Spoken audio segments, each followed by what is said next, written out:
Hi ಸ್ನೇಹಿತರೆ, ಹೇಗಿದ್ರೆ ಎಲ್ಲರೂ ಚೆನ್ನಾಗಿದ್ದೀರಲ್ಲ. ಅಪ್ಪು, ನಾವು ಹೋಗೋದು ರೈಟ್ ಅಲ್ವಾ? ಯಾಕೆ ಲೆಫ್ಟ್ ಹೋಗ್ತಾ ಇದ್ದಿ?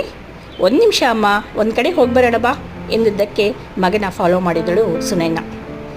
ಅಲ್ಲಿ ಒಂದು ಚಿಕ್ಕ ಹೋಟೆಲು. ಪುಟ್ಟ ಹುಡುಗ ಒಂದು ಓಡಿ ಓಡಿ ಬಂದ. ಅಣ್ಣ ಎಟ್ಲುನ್ನವೇ ಬಾನ ಚಿಟ್ಟು ಏಮುಂದ್ರ ತಿಂದಾನ್ಕಿ ಅನ್ಯುನ್ನಯನ್ನ ರಂಡನ್ನ ಎಂದು ತುಂಬ ಗೌರವದಿಂದ ಒಳಗೆ ಕರ್ಕೊಂಡು ಹೋದ ನಮ್ಮನ್ನು. ಸುನೈನ ನೋಡ್ತಾ ನಿಂತಳು.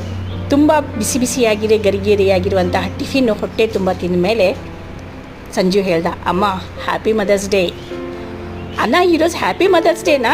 ಹ್ಯಾಪಿ ಮದರ್ಸ್ ಡೇ ಆಂಟಿ ಎಂದು ಚಿಂಟು ಹೇಳಿದ. ಯಾಕೋ ಅಷ್ಟೊಂದು ಖುಷಿ ಪಡ್ತಾ ಇದ್ದಾನೆ ಅವನು ಎಂದಾಗ, ನಾವು ದಿಸಾಲು ಆಫೀಸಿಂದ ಬರಬೇಕಾದಾಗ ನಮ್ಮ ಫ್ರೆಂಡ್ಸ್ ಎಲ್ಲ ಇವನ ಹತ್ರನೇ ನಾವು ತಿಂದೀವಮ್ಮ. ಇಂತಹ ಚಿಕ್ಕ ಹೋಟೆಲಲ್ಲಿ ತಿಂದರೆ ಅವನಿಗೂ ಸಹಾಯ ಆಗುತ್ತೆ, ನಮಗೂ ಫ್ರೆಶ್ ಆಗಿರುವಂತಹ ತಿಂಡಿ ದೊರೆಯುತ್ತೆ ಎಂದಾಗ ಮಗನನ್ನು ಹೆಮ್ಮೆಯಿಂದ ನೋಡಿದಳು ನಯನ. ಎಸ್.